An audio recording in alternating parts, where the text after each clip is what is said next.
네, 안녕하십니까. 엘리엇입니다. 네, 오늘은 국토부 실거래가 방송 대신 뉴스입니다. 감독원 출범했다는 거. 물론 전신이 되겠죠. 정식 명칭은 부동산 감독 추진단. 추진단이라는 거는 뭔가를 목표가 있다는 얘기잖아요. 중간 과정입니다.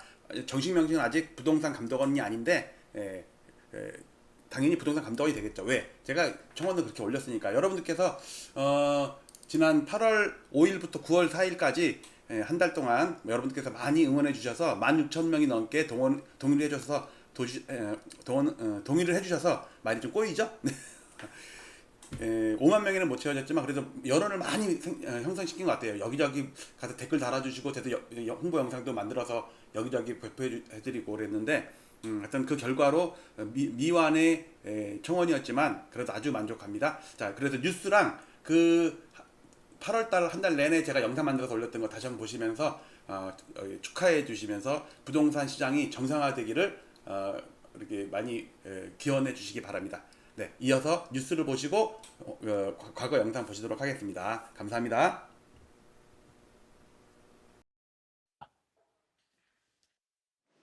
(10.15) 주택시장 안정화 대책 후속 조치로 정부가 부동산 범죄 행위에 대응하기 위한 국무총리 산하 부동산 감독 추진단을 출범했습니다.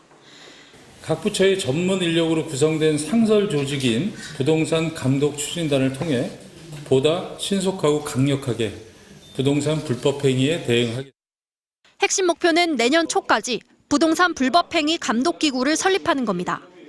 가칭 부동산 감독원으로 불리고 있는 상설기구를 만들기 위한 법령 검토, 예산 확보 등 실무 준비에 나서겠다는 계획입니다.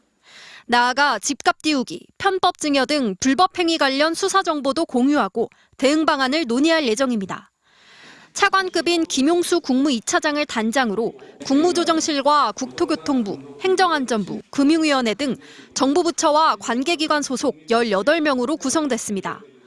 금융시장을 감독하는 금감원처럼 부동산 시장을 감독할 기구를 만들기 위한 작업이 시작된 겁니다. 국무조정실에 따르면 추진단은 감독기구에 수사조직인 특사경을 포함해 불법 행위를 직접 수사하는 권한까지 넣을 예정입니다. 특수법인인 금융감독원보단 정부 부처인 조세심판원처럼 총리 산하에 최소 100명 규모의 기구를 설립하는 방향을 검토 중인 걸로 파악됐습니다. 시장의 반응은 둘로 나뉩니다. 상당히 긍정적으로 보고 있습니다. 전세 사기도 사실 사전에 다 포착될 수 있거든요. 공인중개사들한테 페널티가 확실히 부여된다면 알아서 신고할 겁니다. 반면 정부가 시장에 개입할 정도로 불법 행위가 과다한지 검토가 필요하다. 개인정보, 재산권 침해 우려가 있다는 의견도 만만치 않습니다. 지금의 시장 상황이 그렇게 감독기구가 도입될 만큼 왜곡된 것인가, 큰 문제가 있는 것인가, 자정이 불가능한 것인가. 실제 문재인 정부 당시에도 부동산 감시기구 출범을 추진했지만 개인정보 침해 우려 등에 부딪혀 무산됐습니다. 추진단장인 김용수 국무 2차장은 추진단이 출범한 만큼 감독기구에 대한 우려를 정교하게 검토할 것이라고 전했습니다. MBC 뉴스 김정우입니다.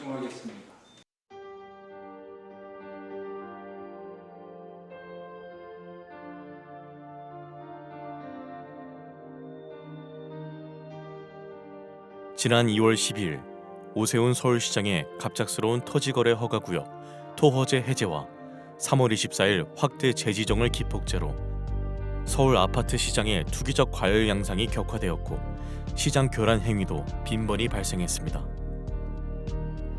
한국은행의 통계에 따르면 부동산이 가계 순자산의 73.7%를 차지한다고 합니다. 좁은 국토와 한정된 토지에서 남들이 들어가 살아야 할 주거 공간에 투기를 하고 막대한 불로소득을 올리고 자랑까지 하는 시대는 하루빨리 종식되어야 합니다. 부동산 시장의 투기와 주택 가격의 비정상적인 상승은 국민들의 주거 불안과 청년들의 근로의욕 저하, 사상 최악의 저출산 등 사회적 문제로까지 이어지고 있기 때문입니다. 저는 올해 3월 이후 국토부 실거래가 공개 시스템에서 비정상적인 계약 해제 건수가 폭증하는 것을 목격하였습니다. 아파트 시장을 폭등시키는 것은 일상적인 100건의 계약이 아닌 신고가 한 건에 의할 때가 많기 때문에 투기 세력들은 쉽게 이러한 유혹에 빠집니다. 과거에도 신고가 허위 등록 후 후속 계약이 등록되면 슬그머니 이를 해제하는 등의 사례가 종종 언론에 보도되기도 하였습니다. 이는 해당 아파트의 실거래가를 조작함으로써 시세를 올리려는 부정한 작전에 해당합니다. 그러나 이를 감시해야 할 국가기관의 조치는 어디에서도 찾아볼 수 없었고 그 실태조차 파악도 못하고 있는 것으로 보입니다. 이에 최근에 비정상적인 실거래가 대량 계약 해제 사태를 통계적으로 집계하여 과거와 비교하며 그 실태를 먼저 알리고자 합니다. 본 청원의 취지는 국토부 실거래가 공개 시스템의 신고가 허위 계약 등록 후 후속 계약 등록 시 이를 해제하거나 계약과 해제를 반복하는 자전거래 등 책임있는 국가기관의 아파트 실거래가 조작 여부 실태 조사를 촉구하기 위함입니다. 또한 허위 매물 등록과 시세 담합, 허위 계약 자전거래 등 부동산 시장을 교란시키는 작전 세력 감시를 위한 금융감독원, 증권감독원과 같은 부동산 감독원 설립을 촉구하기 위함입니다. 본 청원을 계기로 국가 차원에서 건전한 부동산 거래 질서를 확립하여 집값 폭등과 이로 인한 불로소득을 차단하여 사회 갈등을 해소하고 국민의 주거권을 보호할 수 있는 부동산 거래의 공정성 및 투명성을 확보해 주시기 바랍니다.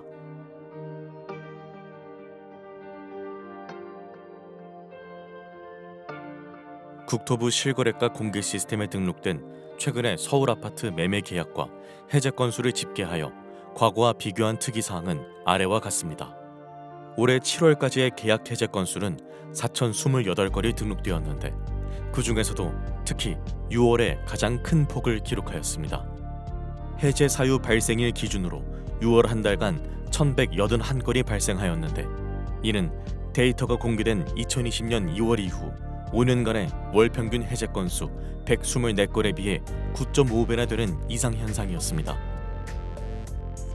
거래 증가를 감안하면 서울을 제외한 전국에서는 이 수치가 1.7배에 불과해 타 지역에서는 이러한 현상이 거의 발생하지 않았고 서울에서만 소위 부동산 작전이 실행되었다고 보아야 할 것입니다. 올해 들어 거래가 급증하고 전자계약 활용이 증가하는 추세에서 수정이 안 되는 단점 때문에 계약 해제 후 재신고하는 이유로 해제 건수가 폭증했을 가능성도 있습니다. 그러나 2024년 기준 전자계약 활용 비율은 5.95%에 불과해 여전히 종이계약서 활용 비율이 94%에 이르고 3일 이내 해제 비율도 3.9%에 불과해 단순 실수나 변심으로 인한 해제 건수 급증의 가능성은 적어 보입니다. 특히 서울 25개 구 중에서도 한강 벨트로 일컬어지는 지역에서 계약이 집중적으로 대량 해제되었는데 성동구는 6월에만 108건이 해제되며 지난 5년간의 월 평균 5.3건에 비해 20.5배에 이르렀으며 강동구도 99건이 발생해 19.2배에 달했습니다. 3월 이후 거래가 급증하였다는 점을 감안하더라도 도봉구 2.8배나 은평구 3.7배에 비해 이들 한강벨트 지역에서 20배 전후의 급증세를 보인 것은 일반적이지 않다는 것을 반증합니다. 서울시 외의 수도권에서도 비슷한 현상이 발견되는데 성남시 분당구에서도 6월 한 달간 107건이 해제되어 5년 월 평균인 3.8건에 비해 28.4배나 되었습니다. 이러한 특이 현상이 서울의 한강벨트 지역에서 집중적으로 발생한 공통점은 2023년 저점에서 2년간 반등을 하던 중 이들 모두 2021년 전후의 전고점 돌파 직전에 있었다는 것이며 2월 12일 토어제 해제와 3월 24일 재지정의 행정 실패 기간을 거치며 거래가 급증했고 해제 건수 폭증을 동반하며 전고점 돌파에 성공했다는 점입니다.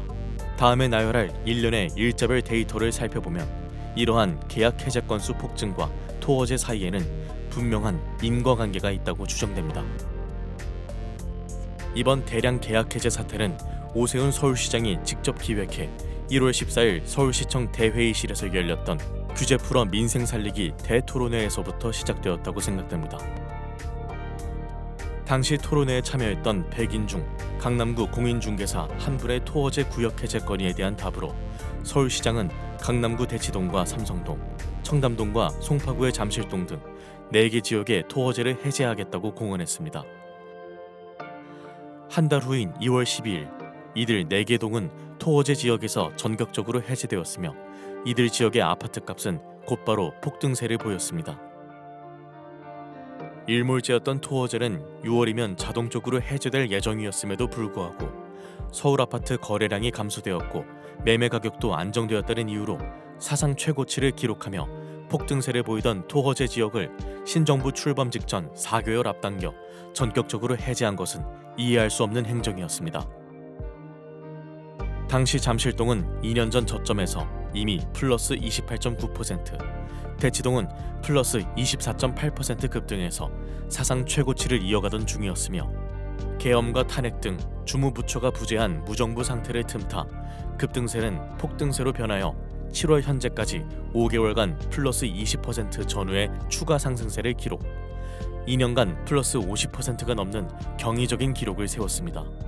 그러나 2월 당시 노원구 상계동은 고점 대비 마이너스 26.5% 폭락해 있던 상태였지만 토허제 사태 이후 폭등장에서도 불과 플러스 0.3% 상승하는 데 그쳤습니다.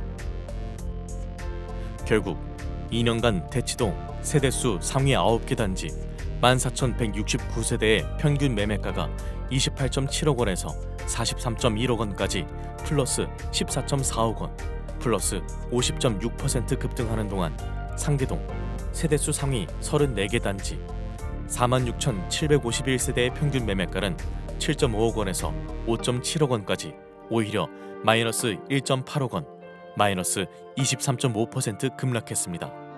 두 개 동의 매매가 차이가 2년간 4.1배에서 7.5배로 벌어지는 초양극화 현상이 발생한 것으로 서울시의 규제 풀어 민생 살리기 대토론회에서 시작된 아파트값 폭등 현상은 민생보다는 부자 살리기 결과를 초래하게 된 것입니다.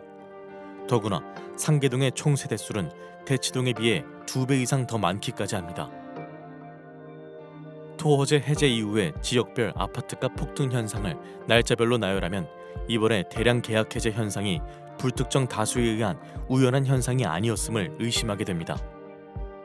강남 3구 중 작년에 이미 전고점을 돌파한 강남구 및 서초구에 비해 송파구는 작년 8월부터 2월까지 6개월간 전고점을 못 넘으며 정체되어 있는 상태였고 거래는 줄었지만 여타 지역들도 무언가를 기다리는 듯 극심한 눈치보기 흐름을 지속하고 있었습니다. 2월 12일 서울시장의 전격적인 토어제 구역 해제와 함께 서울 아파트 시장은 송파구 잠실동을 위주로 폭등세로 돌변했습니다. 연일 폭등세를 보이던 서울 아파트 시장은 열흘 후인 22일 송파구와 영등포구가 4년 전에 전고점을 돌파한 데 이어 4일 후 마포구, 9일 후 성동구 등 차례로 전고점을 돌파했습니다. 서울 아파트 시장이 폭등세를 보이자 국토부 등 정부 당국에서는 3월 24일 부랴부랴 토어제 지역 확대 재지정을 했지만 이미 전고점을 넘은 서울 아파트 시장은 거래 폭발과 더불어 추격 매수가 붙으며 걷잡을 수 없이 폭등세를 이어갔습니다. 4월과 5월에도 광진구와 강동구 등 한강벨트 나머지 지역뿐만 아니라 성남시 분당구도 속속 전고점을 돌파하는 등 이러한 폭등세는 주변 지역으로 확산세를 보였습니다. 이에 따라 6월 4주차 부동산원 주간 매매 동향에서는 주간 상승률이 성동구 플러스 0.99%, 마포구 플러스 0.98% 등 연율 플러스 50%라는 사상 최고 상승률을 기록하였고 결국 신정부는 출범 이후 처음으로 대출 총량 관리 강화라는 6.27 대책을 발표하기에 이르렀습니다. 이러한 폭등세 속에서 과거에는 전혀 볼 수 없었던 특이한 거래 현상이 목격되었는데 계약 해제 건수가 급증을 했다는 것입니다. 성동구를 예로 들면 3월부터 급증세를 보였는데 특이한 점은 1월부터 6개월간 해제 사유 발생 건수가 규칙적으로 점증했다는 것입니다. 즉 5년 월 평균 5.3건에 그치던 해제 건수가 12월 4건, 1월 9건, 2월 14건, 3월 29건, 4월 55건, 5월 71건, 6월 108건으로 성동구 아파트 지수 급등을 따라 해제 건수도 급증을 한 것입니다. 강동구와 마포구, 성남시 분당구 등 주요 지역에서도 이러한 현상이 발견되었는데 서울 아파트 전체 해제 건수에서도 12월 91건, 1월 157건, 2월 200건, 3월 369건, 4월 428건, 5월 608건, 6월 1181건 등의 규칙적인 흐름은 동일했습니다. 즉, 이들 지역에서는 공통적으로 아파트 가격의 급등 추세를 따라 계약 해제 건수도 동반 급증을 한 것으로 이 중에는 신고가 취소분이 상당수 포함되어 있을 개연성이 큽니다. 계약 해제 건수가 집중된 한강벨트 지역에서는 시가총액 또는 세대수 상위 아파트에서 이러한 현상이 집중되었는데 6년간 발생한 총 해제 건수와 올해 6개월간의 해제 건수를 비교해보면 최근에 단기간에 얼마나 많이 집중 발생했음을 알 수 있습니다. 성동구 센트라스 아파트는 6년간에 63건에 비해 6개월 만에 38건이 발생해 그 비중이 60%가 넘었으며 텐지힐 1단지도 58%가 넘었습니다. 강동구의 아르테온 아파트도 55%가 넘었으며 성남시 분당구도 58%가 넘었습니다.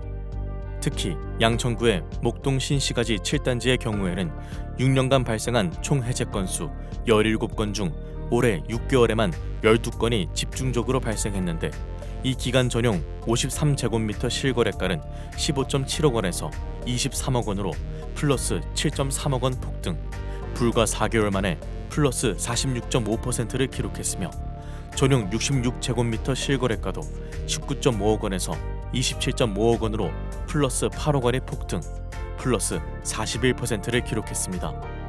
마포구의 마포 레미안 푸르지오 아파트도 6년간 총 42건의 계약 해제 건 중 올해 6개월에만 20건의 해제 건수가 발생하였는데 전용 53제곱미터의 경우 15.9억 원에서 20.5억 원으로 플러스 4.6억 원 급등, 불과 4개월 만에 플러스 28.9%의 상승률을 기록했으며 전용 84제곱미터의 경우에도 18.0억 원에서 24.5억 원까지 플러스 6.5억 원 상승, 플러스 36.1%를 기록했습니다.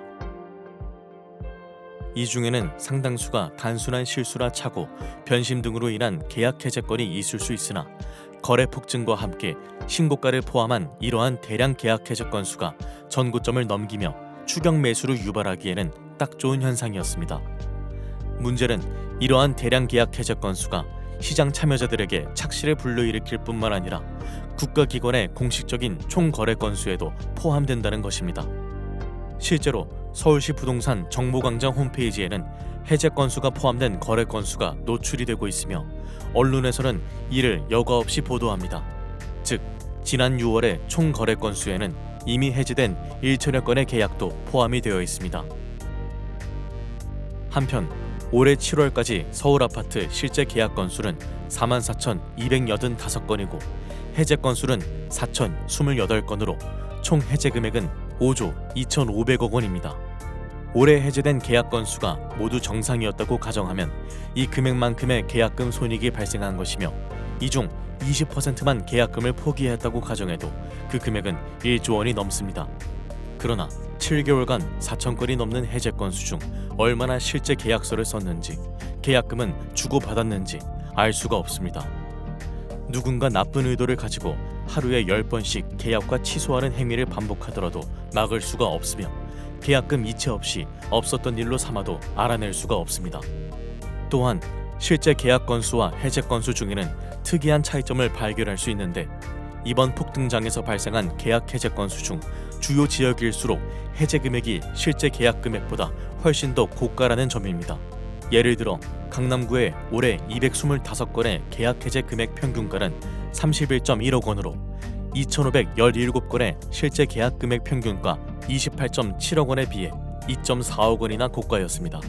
서울 아파트 4,028건의 해제 금액 차이는 142만 원으로 그 차이가 0.1%에 불과한 반면 강남구의 경우에는 무려 8.2%에 이르고 서초구와 영등포구, 양천구도 7% 이상의 큰 차이를 보였습니다. 이러한 사례로 유추해보면 대량 계약 해제 건수 중에는 신고가 취소가 상당수 포함되었음을 예상할 수 있습니다. 지금까지 올해 3월 이후 국토부 실거래가 공개 시스템에서 발생한 대량 계약 해제 사례를 집계하였으며 매매가 변동과의 상관관계를 제 나름대로 분석하였습니다. 이를 바탕으로 수많은 계약 해제 건수 중에는 신고가 허위 계약 등록 후 후속 계약 등록 시 이를 해제하거나 계약과 해제를 반복하는 자전거래로 의심될 만한 정황을 발견하였습니다. 그러나 관계 당국이 아닌 일반 시민에게는 보다 상세한 자료에 접근에 한계가 있고 위와 같은 개인 한 명의 분석만으로 실제 문제가 있다는 것을 단정짓기는 어렵습니다. 이에 저는 국가기관에 이와 같은 청원을 하는 바입니다.